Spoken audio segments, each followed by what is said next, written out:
You're listening to an ECGI podcast on corporate power and the politics of change with Matteo Gatti. In December of 2020, corporate America made a bet. It pledged billions to racial justice, tied executive pay to diversity metrics. In a similar vein, it embraced gender and sexual orientation equity. It embedded diversity, equity, and inclusion, DEI, into proxy statements and other disclosures. Overall, it adapted its governance. By 2025, a lot of those same corporations were, some quietly, some not, scrubbing their websites, solving their DEI commitments, pretending the bet had never been placed. A full-blown retreat. The question my guest today is trying to answer is, was that retreat actually smart? Or did those corporations just trade one set of risks for a much bigger one they hadn't bothered to calculate? We'll talk about this and about DEI and corporations in politics more generally. I'm Matteo Gatti. This is Corporate Power and the Politics of Change, an ECGI podcast. Stay with us.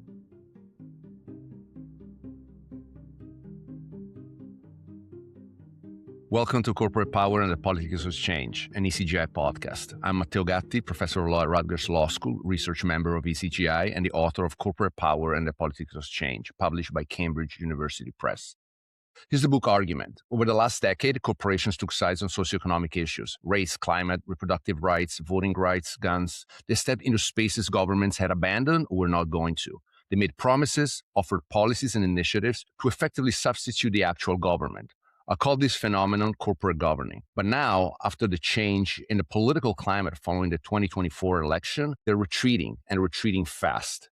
DEI is the sharpest example of these retreats.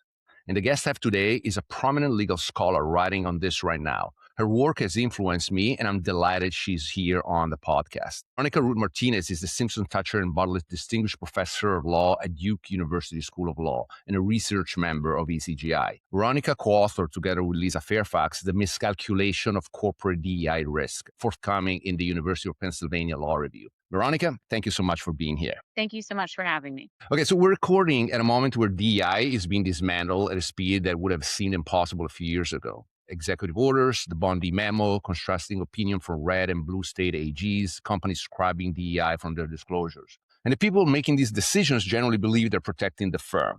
What is the most important thing those boards are getting wrong right now? So I think the most important thing they're getting wrong is treating DEI as a political risk and not as a long-term durable risk. So some of the underlying documents that Lisa and I cite in our article, I started pulling in 2020. So in 2020, I'd written an article called Equality Metrics with Gina Gale Fletcher. And in the article, we argued that institutional investors should ask for certain types of demographic information from firms to basically serve as a nudge to encourage certain increases in demographic diversity within organizations and workforces. But even when doing that, I knew it wasn't going to be a durable change. Right. So there's always this wax and wane when it comes to things like diversity, equity, and inclusion. And organizations were making these very bold statements like, we're going to start changing how we interview staff, or we're going to change how we do our third-party contracting, or we're going to change how we evaluate how we're going to do things for promotion. And they were making these very large and kind of broad-based statements, some with very extreme particularity in 2020. And you could tell that that statement was going to come back to bite them, right? Because you've made now a public statement about your intentions in a very particular way. And when you make those sorts of statements and then you don't fulfill them, and some of them looked like they would not be fulfilled, it's kind of predictable that you're going to end up with some sort of risk. The risk that we have now is not one that I would have predicted, in the sense that the political winds have shifted so in such an extreme way. But the idea that DEI is a risk, it's an ordinary risk that boards need to manage throughout time, and not one that they should be vacillating on so in such an extreme way in response to the current political moment. That's the key argument in the paper, that boards have been miscalculating what DEI is. And it's a risk, it's an enduring risk that they need to be managing all the time, and not just in a reactionary way. Right. So you're saying, which is counterintuitive in some ways, is so interesting, that the risk didn't disappear when the companies thought they were making it go away when they retreated. In some ways, it transformed. They had a risk. They thought it was political risk. And then by their action, they transformed it and made it worse. And so why is this rapid retreat not the safe harbor that they thought they would find? So not all firms are retreating. I think that's important to remember. So Costco, in response to requests to change how they were engaged in DEI, that they thought it was important for their business and that they were going to remain steadfast in their work. That said, there are lots of firms that are retreating. If you consider DEI just a matter of a political decision, okay, the political winds are not in the favor of DEI right now. Let me just walk away from it. That ignores the fact that concerns related to DEI have permeated all throughout organizations in many different ways. So if we were to go to the law school situation, right, we have law students who come into our offices and say, well, I decided to go to this law firm, but now they're pulling back on their DEI. I'm a demographically diverse candidate. Are they not going to be supportive of me now? That's a predictable response, I think, for certain demographic groups to be concerned about whether or not the commitment that the organization they entered into, whether or not that's actually going to be durable. And so the political risks are real, and firms have to consider how they're going to respond to them. But they shouldn't just be looking at the short-term political risk for today. They should be also thinking about, how is my response to this risk going to impact my business, my workforce, my reputation in 1 year, 3 year, 5 years, 10 years, just like you would any sort of risk, like you would with supply chain management or you would with third-party vendor contracting. These are all risks that the firm has to manage in a proactive way over the long term, and not just kind of going willy-nilly in response to the most recent executive order that may or may not actually apply to your organization. We'll get into that in a second, but let me just play devil's advocate here and try to say, I'm a company and I'm seeing that the False Claims Act is being weaponized against me. I have state AGs that are going against me. I'm afraid of legal consequences. We had no choice. And your paper correctly says that this doesn't hold at all. You want to explain why? Right. So there could be False Claims Act litigation. There are executive orders. The administration has been using terms like illegal DEI. I think what's important to remember is that whether or not something is illegal depends on what's going on in Title VII, right?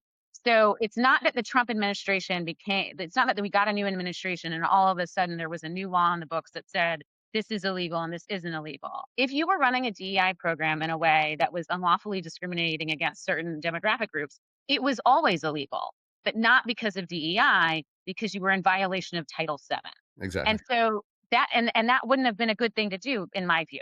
In my view, if you're thinking about DEI in a legal, long-term manner, what you're thinking about is, how are the ways in which there is a lack of equity within my organizational structure? And are we doing things that are creating systemic discrimination throughout our workforce? If we are, we should probably fix that, because that is its own independent legal risk. And so that is something that needs to be addressed on its own, because that is its own legal risk under Title VII. But in the ways in which we are addressing that risk, we have to make sure that we're not then engaging in some sort of practice that creates a new Title VII risk. But the idea that all DEI risk was illegal is untrue and is not being borne out in the litigation, right? So a lot of the, I guess what will come threats that have been coming from the administration, when they're actually litigated, it turns out that there wasn't actually a problem. Now, litigation's expensive, so there might be a reason why you say, I prefer not to litigate these sorts of claims, and I would prefer in a proactive way to adjust the way that I am approaching my DEI strategy. And I think that that's fine for a firm to do, as long as it's doing so in a strategic way that isn't just short term. So I'm thinking about the short term, the medium term, the long term risks, which are not just about legal risks. They could be business risks, they could be workforce risks. There's just a whole bunch of different sorts of things that you would consider in doing a risk assessment. And our paper argues that that's what a board should do. The officers and directors should engage in a normal risk assessment with regards to DEI, just like they would for supply chain management. I think you're touched on all the main points here, because maybe it's not just the legal risk, but they were afraid of something that strategically would have gone bad for them. Thinking about Meta, right? Could have pushed back against the recharacterization of DEI, sure. Would they want to do it against this government? No. Why? Because, well, they had so much to lose, remember, pending antitrust litigation, among so many other things. I'll just sit this one out. I'm not going to vigorously challenge what the government is doing, because, a firm all the time has some small and bigger fights with the government, right? That's that's the tension. But they didn't do it because probably they had something else. That is calculation. But you're saying they didn't come clean. They didn't explain that that was the overall picture. Just pretending they were doing this because, oh, wow, yeah, maybe what we were doing before wasn't entirely legal, which clearly is such a stretch because you have HR departments that are there. Just make sure that you don't infringe on Title VII, right? So, right, this is a place where Lisa and I might disagree a little bit. So she has some other work where she's talked about that the statements that were made in 2020 by a lot of organizations that she has shown that they weren't just, let's call them press releases, that they were more durable and that that firms were attempting to achieve meaningful change. I was concerned in 2020 that we were getting more kind of surface press release sort of statements that weren't going to be backed up. And the reality is we probably have a gamut. It's probably somewhere in the middle. That there are some organizations that were truly committed to DEI. There were some organizations that were kind of just like jumping on to the rhetoric of the day. And there are always large publicly traded companies operate in a complex regulatory and legal environment where they are repeat actors, as you said, with US enforcement authorities for a variety of reasons. And the Trump administration has been extracting purposefully certain concessions through, let's call it creative litigation strategies. A firm that is engaged in appropriate assessments of risks, they're going to consider all of that, right? Like they're going to consider all the ways in which the federal government might use different levers, because the government has different levers that it can pull, just like a company has different levers that it can pull to get people to the ends that they want.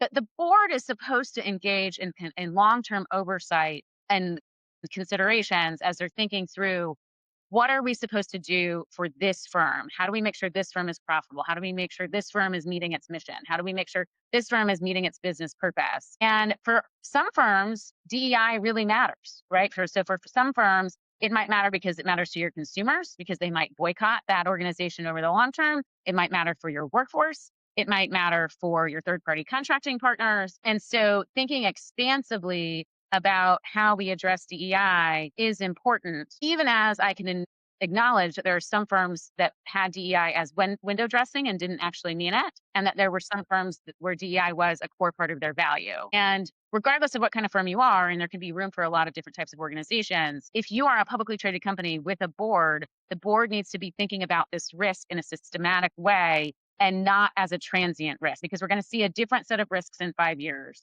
related to DEI. It's so interesting what you're saying, because first, firms should not be just responding like, oh, the Trump administration just told us that DEI is illegal, because they couldn't even say that. And then, yes, there are different firms out there, and the impact to them is very different. You know, there are some who are bandwagoners when they were like issuing press releases, and to be honest, a bunch of them got caught, right? Even before all of this, right? Because there's one thing in, when I observed this, and I was writing my book, I observed that, look at empirical data, it tells you that if you're not considered authentic, whatever that means, right? But by consumers, by employees, even by shareholders, depending, there are several studies studying each of these different stakeholders in segments, right?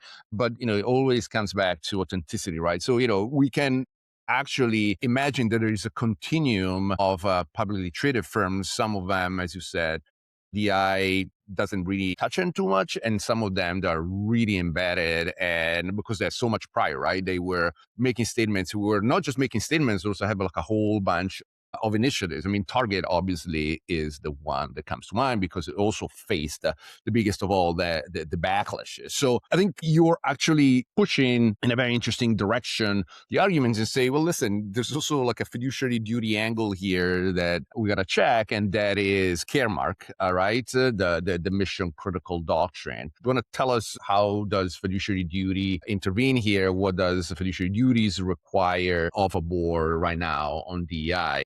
So I don't think we go as far as to say that DEI is necessarily a mission critical risk in our paper. I do think that there could be a class of firms where it is a mission critical risk. I mean, it depends on the firm's business purpose, their profile, and all of that. But I do think for most firms, it is an ordinary risk. So what I sometimes look at in the compliance space, they often make these, I'm going to call them a heat map. And so they have all these risks on this little heat map, and I call it a heat map because they often use colors. And so things that are of the most important risk will be in red, and things that they're kind of more intermediate risks, they'll be in orange, and things that we're not really worried about, but it could be a risk, we'll have in green. And so they'll make these little compliance risk dashboards with all these different colors. And part of the point of our paper is to say diversity should be on the map.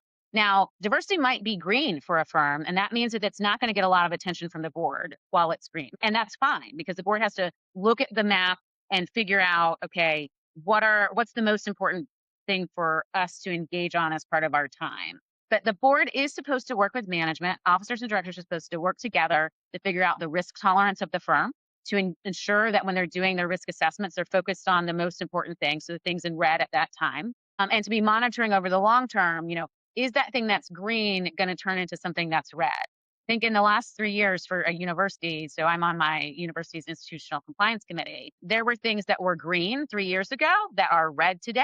And that's okay, right? But that means that somebody's done a risk assessment and said, okay, this is the whole table of risks that we might have, and this is how we need to think about it. But if diversity isn't even on your radar as a risk, then you can't appropriately monitor it to know when does it become red. Because for some firms, what it has happened is it wasn't really on their radar as an actual risk, as an ordinary risk that the board needed to be paying attention to over the long term. And then it became red, and they're chasing their tails trying to catch up on how they should think about this from a strategic lens. And so I think from our perspective, and the perspective of the paper, we need to think about diversity as a risk, just like you would anything else, and to be monitoring it like you would normally, which means management's managing the day-to-day monitoring of the risk, and then paying attention and asking questions. Hey, is it really right to classify this as green still? Should this be orange? And so that's really the kind of way in which that we're thinking about the paper. Now, to be honest, I have priors. I think diversity is good. Those priors aren't the argument in the paper, right? The paper is agnostic about whether or not somebody thinks diversity is good or diversity is bad. Where it's not agnostic is that diversity is a risk. And that means that a board needs to be paying attention to that risk, just like they would any other. As I said, back in 2020, I just started pulling articles and sticking them in a folder because it was very clear to me that there were going to be lawsuits in the next couple of years because of the statements that were being made in 2020. And that didn't mean that the lawsuits were going to be valid, but they were creating a bunch of risk for themselves, even as maybe I liked what they were saying in the statements. Right. But the risk was pretty apparent. And so if I can figure that out from, at the time, my home office in South Bend, because it was the middle of a pandemic, I would hope that a board of directors could figure that out if thinking about risks over the long term.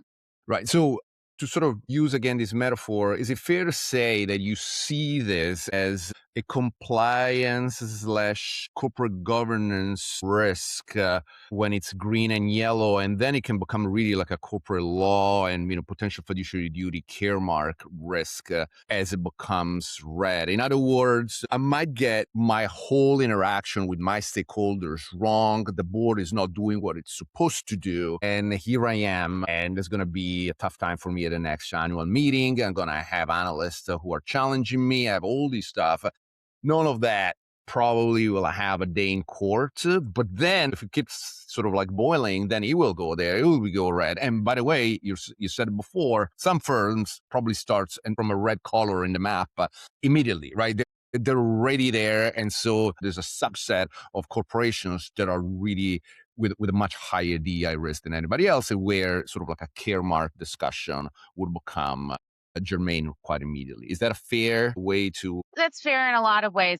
I do think that this is a compliance risk. I do think it is a governance risk. And whether or not it turns into a red flag is going to depend on things that are very specific to the individual firm. But if I'm not even acknowledging, if I'm not even thinking that DEI is part of my matrix of risks, how do I figure out if there's a red flag? Because I wouldn't even have a mechanism in which to know that I should be paying attention. And so if we think about DEI in a short-term way, I think a lot of firms have done in the last 5 or 6 years, that I need to respond to the social movement of the day, or I need to respond to the administration of the day, instead of thinking about how do I create a governance apparatus within my organization that treats DEI in a way that is going to be enduring, even as we have these spikes, these ebbs and flows in terms of whether or not DEI is something that the public wants, or that the administration wants, or something that they don't want. And the idea behind a strong compliance program would be to say, I've identified my risks well enough that even if there are different enforcement priorities, I don't have to keep changing my plan every 2 years, because that's not efficient. It's a bad use of resources. It's better if I can figure out where my real true risks are and to put programs in place that are going to allow me to manage that risk, even if things are going up and down in terms of enforcement or political opinion or things of that nature, so that I am always understanding where my risks are and responding appropriately. And so then you're not having to do all this response to big swings, right? But you can only do that if the officers and directors have had a conversation about the risks. What's my risk tolerance? I might have a different set of risk tolerance for DEI than I have for third-party contracting. And that's okay, right? Like, that is, the leaders of the organization get to make those decisions, and that is okay. But not having the conversation is what we argue in the paper is not okay. Yeah. Okay, so I want to move on to your solo piece from a few years ago on Seattle Law Review, which I found like very helpful as I was writing the book. And you said before, people with Lisa is agnostic on whether or not normatively is a good thing, but this one sort of, it's called Reframing the DEI Case on the Seattle Law Review. I think it was a symposium, right? And the article argues that when we analyze DEI, we go the business case, we look at the legal case, but you're saying this framing is not necessarily sufficient, and you introduce behavioral ethics as a third frame. And what is it, and why does it change how firms actually implement programs? So one of the insights that you can gain from the behavioral ethics literature, which is primarily a literature in the management and organizations area, is that how you frame a question will change the response. So if I frame a question as a business question, someone will respond in one way.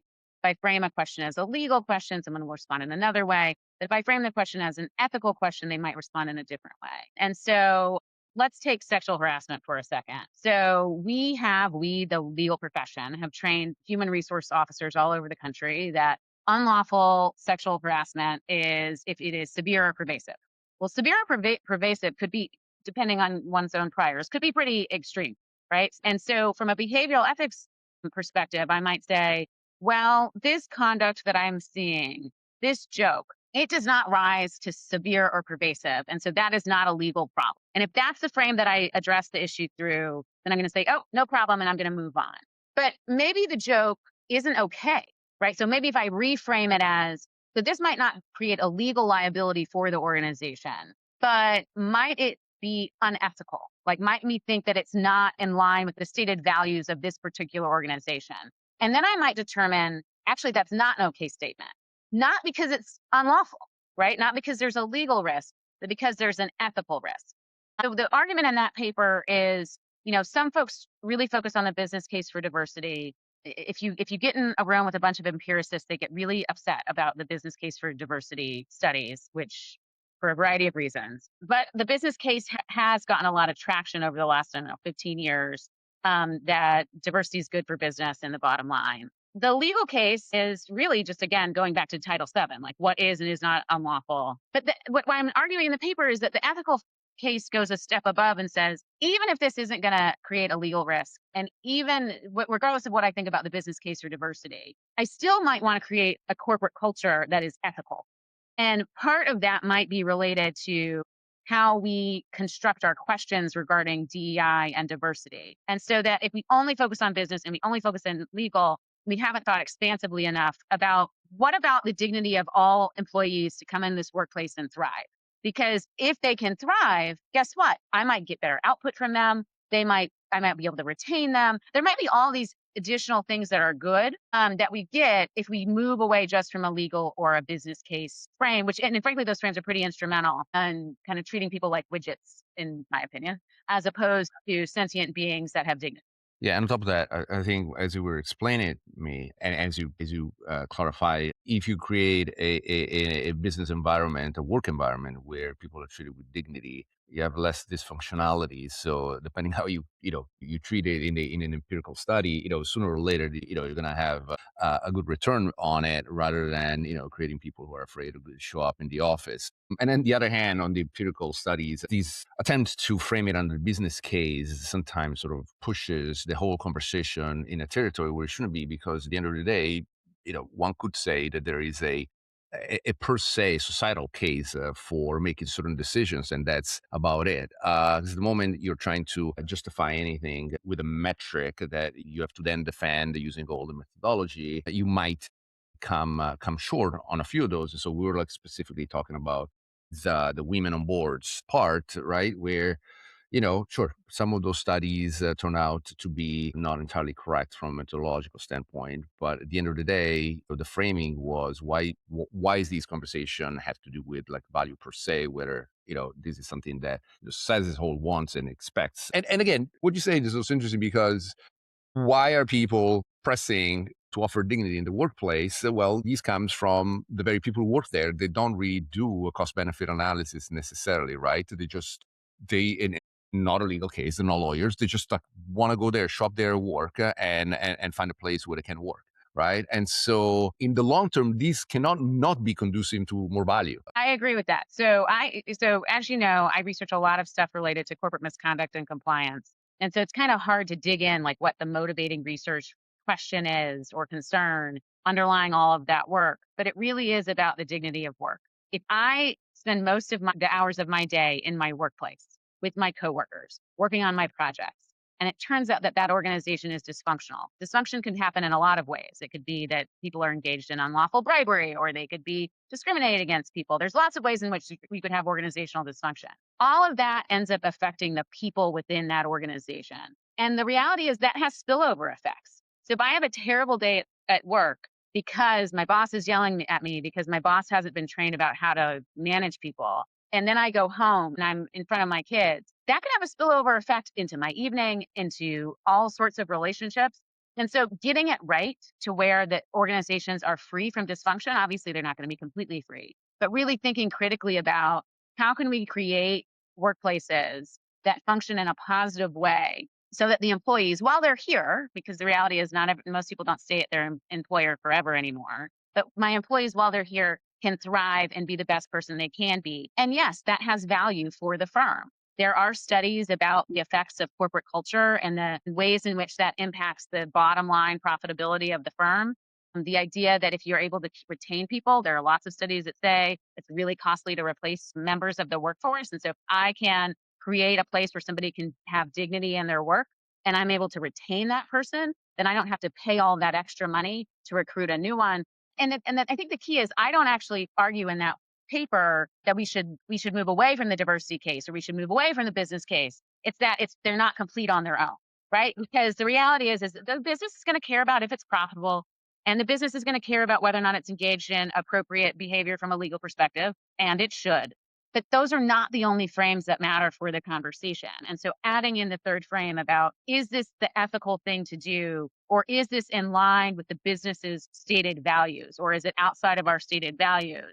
That creates, I think, a more complete picture and assessment, an ability to assess whether the scenario in front of me is or is not permissible. Because it might be okay under the business frame and it might be okay under the legal frame. And then we might decide, you know what, that it's not okay under the values frame, which means that we need to address it in some way. Okay, so you offer 3 frameworks so far, but in fact, you have a fourth one, an informational case.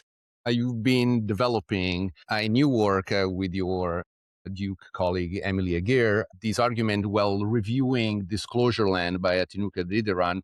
A shout out to Tino for a great book, coming up with this informational framework, which is probably politically, potentially more durable than all the others, right? Can you walk us through this argument and on Tino's main argument and also on how you sort of spin it with this convergence argument that I found it very fascinating? Sure. So Tina's written this wonderful book that everyone should go out and buy and read. And in it, she argues that for there to be sufficient progress on racial governance within organizations, part of what we need is disclosure. And I agree with her that getting better disclosure about maybe demographic baselines and whether or not a firm is or is not making progress is incredibly important, just like you would do a baseline for profitability. And so thinking through how you can get better racial disclosures by organizations.